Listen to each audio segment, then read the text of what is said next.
भी ना दिखाना परे पड़ा रहे। तो उन अन्य शिष्यों ने सोचा कि कोई ऐसी गलती में आवा यू शेख यू फरीद गुरुजी के हृदय से उतर जा।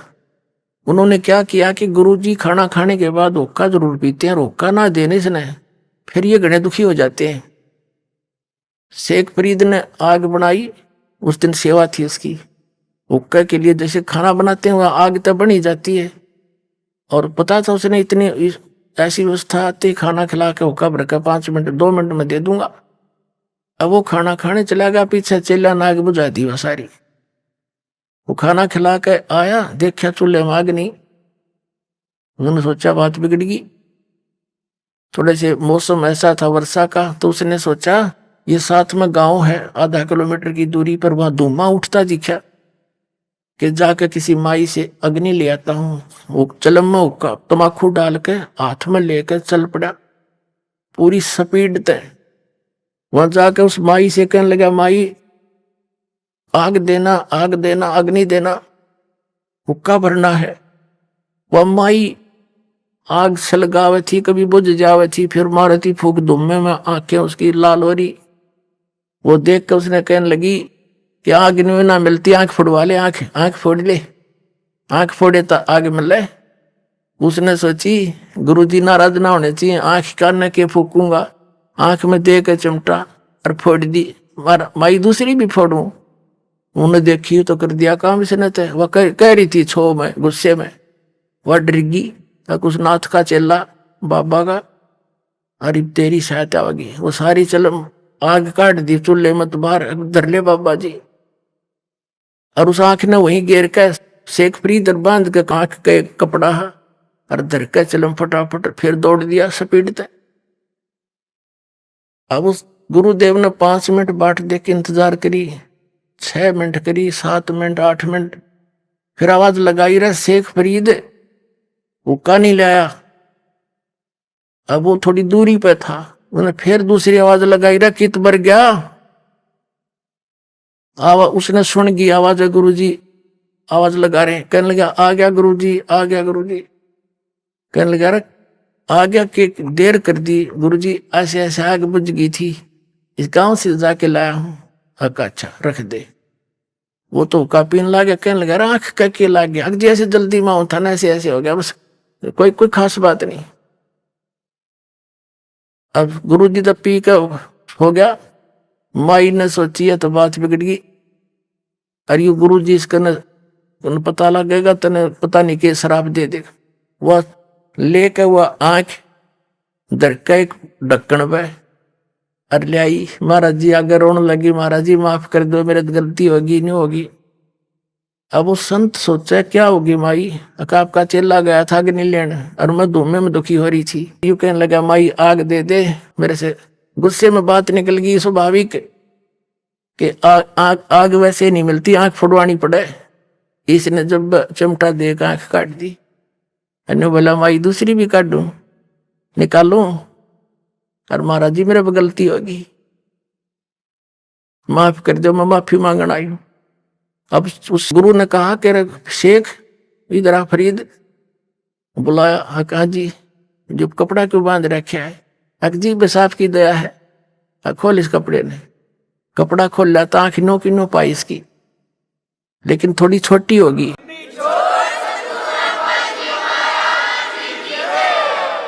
अब वो माई अपनी आंखों देख रही, इस बाबा जी में तो बड़ा चमत्कार है भाई, कमाल कर दिया। उसने सारे गांव में बता दी। अगर आंख ही आ रही और उसकी आंख नो की नो कर दी उस संत ने, तो वो धीरे धीरे सारे आसपास के क्षेत्र में उस संत की गजब की महिमा होगी और बड़ा महिमा का पात्र बन गया। अपने आत्माओं परमात्मा कहते हैं शब्द महल में सिद्ध 24, हंस बिछोड़े विश्व बीसा। एक सिद्धि जल पैर डलाई, एक सिद्धि आकाश से उड़ जाई, एक सिद्धि कुछ खावन पीवे, एक सिद्धि जो बहुजुग जीवे, एक सिद्धि तन हंस नहीं आ रहा, एक सिद्धि तन कष्ट जा रहा। ये सिद्धियां हैं कुछ, और ये किसी विशेष साधना तपस्या से एकादि सिद्धि मिल जाती है, और वो परमात्मा की ही होती है। उसी से हम भिखारी बनकर यही प्राप्त कर लेते हैं। एक सिद्धि होती है जो शरीर का कष्ट निवारण कर देती है, जैसे कई झाड़े लवाते हैं, उनके झाड़ों से आराम हो जाता है। तो वो झाड़े ला सके हैं, अगले जन्म में बन गया गधा, बताओ झाड़े का कैसा रल गया। तो कहने का भाव ये है कि इतना सिद्धि युक्त संत और उसका चेला शेख फरीद तो निश्चिंत हुआ बैठा था। शेख फरीद तक जो गुरु जी कहे फाइनल है, ये तो इतने सिद्ध पुरुष है, मेरी आंख भी ठीक कर दी। गुरु जी की मृत्यु होगी, वहां चेलों की खेचातानी होगी, शेख फरीद आश्रम छोड़ के, और जैसा गुरु जी ने बताया था तपस्या करने से भगवान प्राप्ति होगी। पहले तो वैसे तपस्या करी, फिर सोचा भाई भगवान पाना है, निकले इसीलिए हैं। बाहर बैठने से कौवे कावे मच्छर वच्छर गणे तंग करा करते। उसने क्या किया, एक कुआं था वृक्ष के नीचे, और उस टहनी के बांध के रस्सा, और कुएं में उल्टा लटक गया, पैर बांध गया, और सारा उसके रहे अंदर रहे, बाहर आके थोड़ा सा आहार करे, फिर वापस उसमें चला जा। ऐसे 12 वर्ष तक उल्टा कुएं में लटक कर तपस्या की। वो जब बाहर आकर बैठा, काफी देर सुस्ता रहा, सुस्ताने के लिए बैठ गया, एक लकड़ के कड़ ला के कमर लगा के। कौविया ने सोची ये आदमी मर गया। वह कौवे आ गए, उन्हें देखा आसपास उसका सारा अस्थि पिंजर हो रहा, खाया न पिया कुछ। कहते हैं 12 वर्ष में 1.25 मन अन्न यानी 50 किलो अन्न खाया था 12 वर्ष में।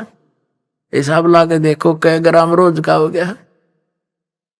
तो कहीं उन्हें मांस दिखाई नहीं दिया, उन्हें सोची आंख निकाल लो, माथे पे बैठ गया आके। तब शेख फरीद ने हाथ जोड़ कर कहा, भाई कौवे मेरी आंख छोड़ दो, मेरा शरीर पे की तो मांस उसने चुन लो, तुम अपनी भूख मिटा लो, मेरी आंख ना फोड़ियो, और हो सकता मुझे भगवान का दर्शन हो जाए, उसकी आस में बैठा हूं मैं, आंख छोड़ दियो। जब बोला तो कौवे उठ गया कि तो जीव है। उसने सोची अब तू फिर कुएं में लटक जा, या बार आंख भी जाएंगी तेरी। उल्टा लटक गया, रो बैठा पड़ा उस कुएं में। हे भगवान, शरीर का अंत हो गया और दर्शन आपने दिए नहीं, हे परमात्मा मेरा जीवन व्यर्थ हो गया। उसी समय वो परमात्मा आए, कबीर भगवान सतलोक से चलकर अल्लाह अकबर, और कुएं पर खड़ा होकर वो रस्सा में लटक रहा था ना, नीचे रस्सा बांध के उसको खींचा, ऊपर ने बाहर निकालना चाहा। अब शेख फरीद जब ऐसे कुएं में लटकता था तो वहां ये गवाले आ जाते थे, गडरी बकरी भेड़ चराने वाले, वो शरारत कर देते थे, रस्सा पर डंडा रोड जाके उन्हें ऐसे घुमा छोड़ देते हला के। वो कभी नून सिर लगता उसका, कभी कुएं में इधर लगता, वो न्यू करके बेचारा अपना टाइम पास करता। उसने सोचा कोई शरारती फेर आ गया, इसने बाहर ही निकाल लिया मैं तो। जब परमात्मा ने बाहर निकाला, बाहर निकाल कर ऐसे उल्टा लटके लटके वो कहता है शेख फरीद के भाई मैंने के बिगाड़ा तेरा, मुझे मत छेड़, मैं अपना काम कर रहा हूं, तू अपना काम कर, मुझे ना तंग करे। संतों को सताया नहीं करते। परमात्मा ने पूछा कि क्या कर रहे हो आप भगत जी? कि मैं परमात्मा के दर्शनार्थ, परमात्मा पाने के लिए और भगवान के दर्शन दीदार करने के लिए मैं अपनी साधना कर रहा हूं। कबीर साहब ने कहा कि मैं हूं भाई वो अल्लाह अकबर, मैं हूं भगवान। मैंने बोला मजाक मत करे, भगवान के बारे में मुझे मजाक सहन नहीं होता, तू अल्लाह नहीं हो सकता। परमात्मा बोले कबीर जी के और कैसा होता अल्लाह, कि वो तो निराकार है, वो तो बेचूद है, फिर आप क्या कर रहे हो यहाँ पर? उसके दर्शन के लिए, उसके दीदार के लिए ये साधना कर रहे हो? हाँ, उसके दर्शन करने के लिए। भले आदमियों, अपनी थ्योरी तो सोचो क्या कह रहे हो। एक तरफ तक कह रहे हो भगवान निराकार है, फिर उसको देखना भी चाह रहे हो तुम, पाताल में जा रही तुम्हारी बुद्धि। अपने आत्माओं कहते हैं ज्ञान कर गाम का तो चमका ऐसा व्याग्र। जब उसने ये सुना कि एक तरफ तुम देखना चाह रहे हो और फिर उसको निराकार बता रहे हो, फिर क्यों डलेट हो रहा है? अब उसने सोची शेख फरीद ने कि भाई आदमी तो काटेगा ही, भगवान तो नहीं हो सकता पर बाखबर अवश्य है। जैसे कुरान शरीफ की सूरत फुरकानी 25 आयत नंबर 52 से 59 में लिखा है कि हजरत मोहम्मद जिसको अपना खुदा मानते हैं वो खुदा कह रहा है कि ए पैगंबर तो इन काफिरों की बात मत मानना, ये कबीर को भगवान नहीं मानते, ये तो देवी देवतारण्य बुत पूजा में लगे रहते हैं, इनके साथ संघर्ष करना उस कबीर के लिए, इनकी बातों मत आना, लड़ना नहीं। फिर वो परमात्मा वही है जिसने सारी ब्रह्मांड की रचना की, 6 दिन में सृष्टि रची, 7वें दिन तख्त पर जा बैठा। उसकी खबर किसी बाखबर से पूछ ले। एक तो इसे हो गया कि कुरान शरीफ का ज्ञानदाता भी उस परमात्मा के पाने और उस परमात्मा से अपरिचित है। किसी बाखबर यानी तत्वदर्शी संत को खोजने की ही कही है। ऐसे गीता अध्याय नंबर 4 के श्लोक नंबर 34 में कहा है कि अर्जुन तू उन तत्वदर्शी संतों की खोज कर और उनको दंडोत प्रणाम करने से, नम्र होकर प्रसन्न करने से वो तत्वदर्शी संत तुझे उस परमात्मा उस तत्व ज्ञान का उपदेश करेंगे।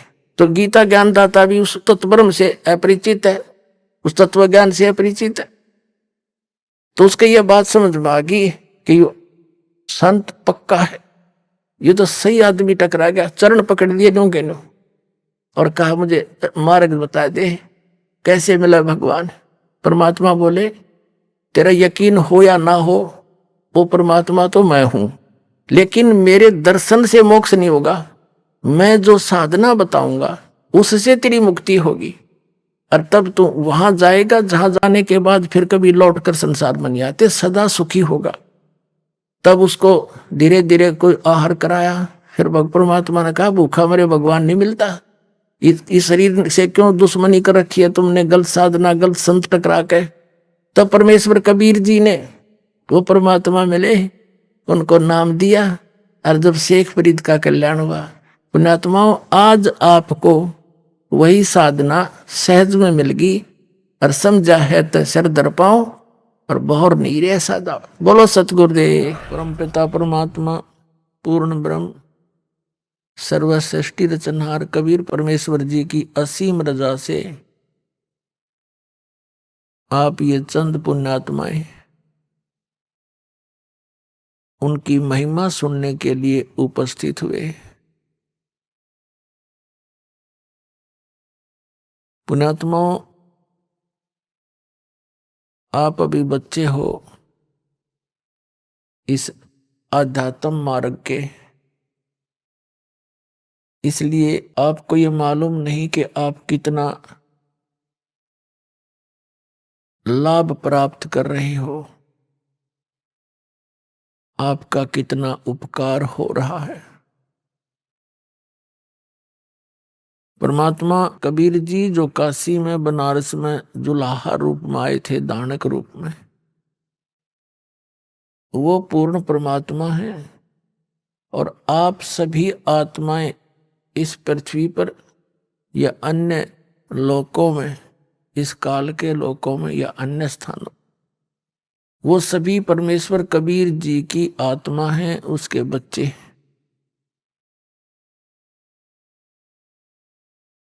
और हम यहां पर आए, हमने बहुत बड़ी गलती करी थी, अपने परमात्मा को भूलकर उस परमात्मा से हम हृदय हटाकर और यहाँ का जो भगवान है ब्रह्म ज्योति निरंजन सरपुरुष, इस पर आसक्त हो गए।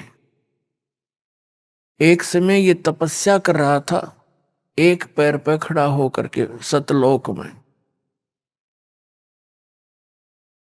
और हम इसकी इस अदा पर कुर्बान हो गए, फिजा हो गए। क्यों? क्योंकि हमें सारा सुख था वहां पर, हमारे को हमारे पिता ने सर्व सुविधा सब सुख दे रखे थे। जिस परमात्मा ने हमारी सारी सुविधा की व्यवस्था कर रखी थी, उसको छोड़कर हम केवल इसकी इस अदा पर कुर्बान हो गए, इसको चाहने लग गए हृदय से।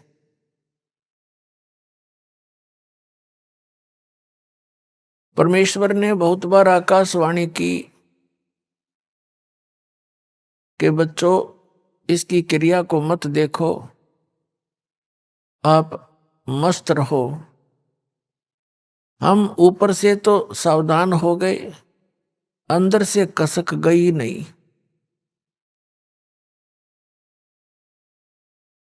तो जिस कारण से परमात्मा के दिल से उतर गए हम पतिव्रता पद से गिर गए। परमात्मा कहते हैं जो पतिव्रता पद पर नहीं है उसका कहीं भी आदर हुआ नहीं करता।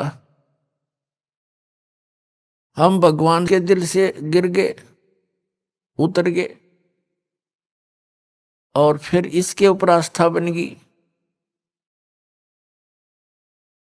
अपनात्माओं, यही रोग हमारे आज विद्यमान है प्रत्येक प्राणी का। तो फिर क्या हुआ कि इस ज्योत निरंजन काल भगवान ने परमात्मा से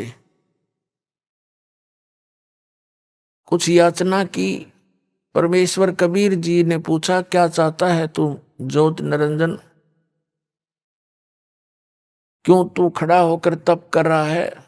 तब इसने कहा कि भगवान, जिस स्थान पर हम रह रहे हैं ये स्थान मेरे लिए थोड़ा है, मुझे अकेला इंडिपेंडेंट स्थान दो, दया करो।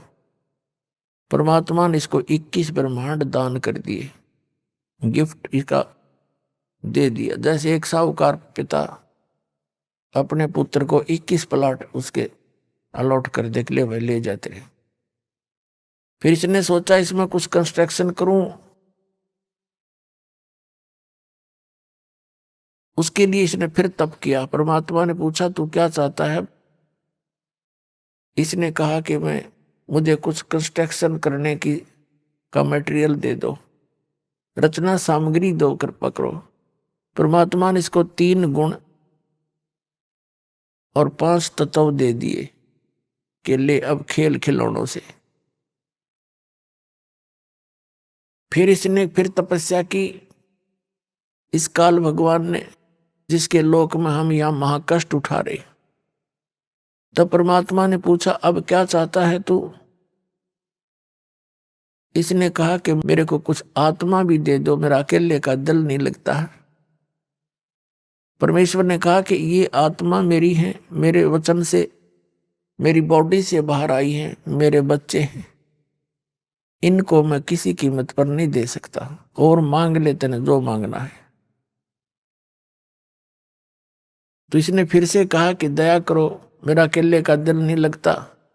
तब परमेश्वर ने कहा कबीर जी ने कि यदि कोई सब इच्छा से जाना चाहता है तेरे साथ तो पूछ ले उनसे।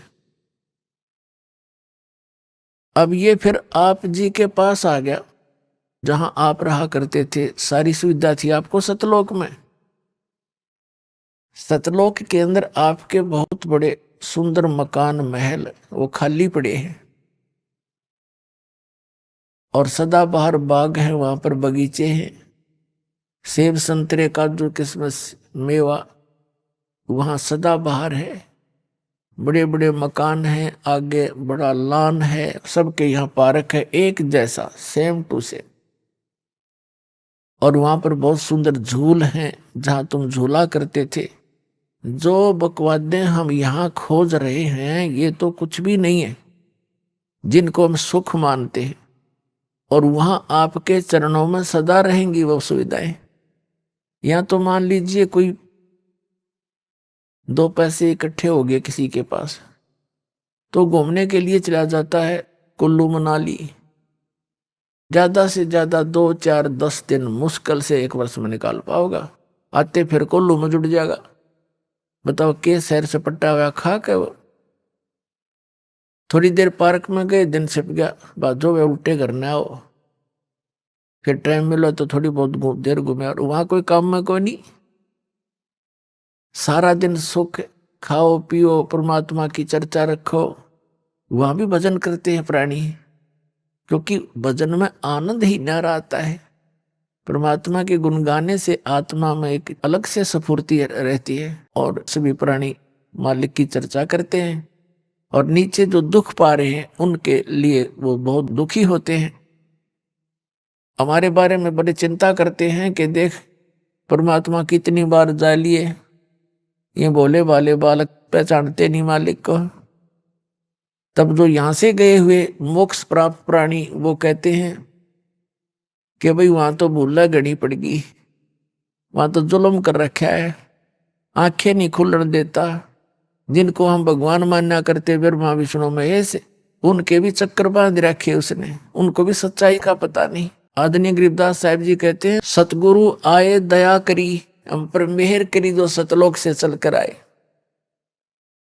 ऐसे दीन दयाल और बंदी छोड़ वृद्धतास का, उसका जो स्वभाव है, गुण है, बंदी छोड़ है, काल के बंद से छुड़ाने वाला।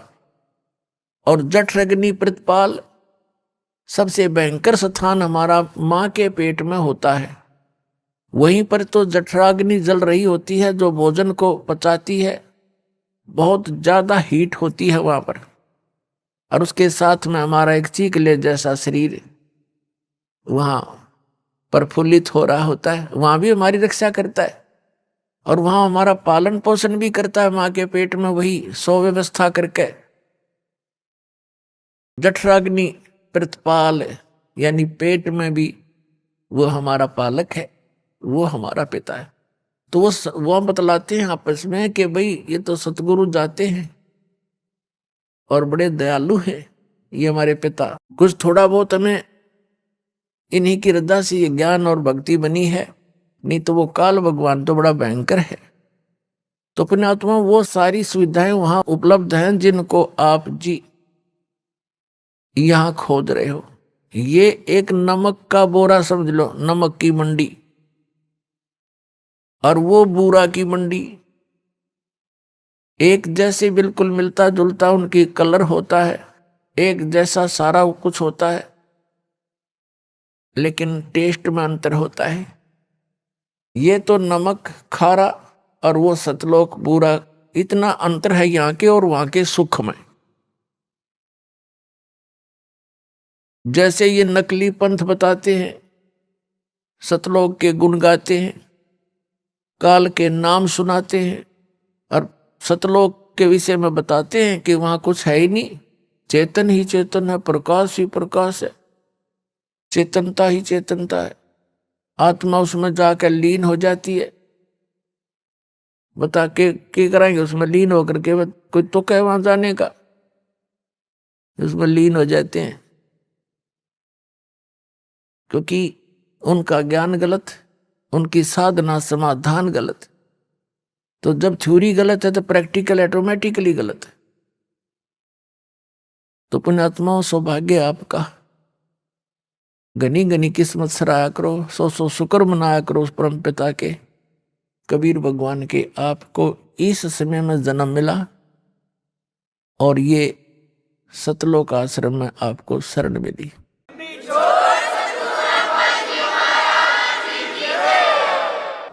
तो ये ऊपर तपस्या कर रहा था, तब इसको परमात्मा ने कहा भी ठीक है, यदि कोई सब इच्छा से तेरे साथ जाते हैं उन आत्माओं को तो पता कर ले।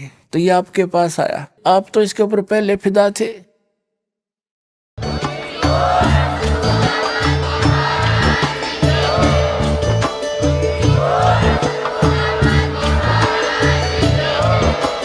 आप सुन रहे थे जगत गुरु तत्वदर्शी संत रामपाल जी महाराज जी के मंगल प्रवचन। अधिक जानकारी के लिए विजिट कीजिए हमारी वेबसाइट www.jagatgururampalji.org। संत रामपाल जी महाराज जी के शुभ आशीर्वाद से पूरे विश्व भर में 500 से भी ज्यादा नाम दीक्षा केंद्र हैं, जिन पर संत रामपाल जी महाराज जी द्वारा ऑनलाइन निशुल्क नाम दीक्षा दी जा रही है। अपने नजदीकी नाम दीक्षा केंद्र का पता करने के लिए संपर्क करें।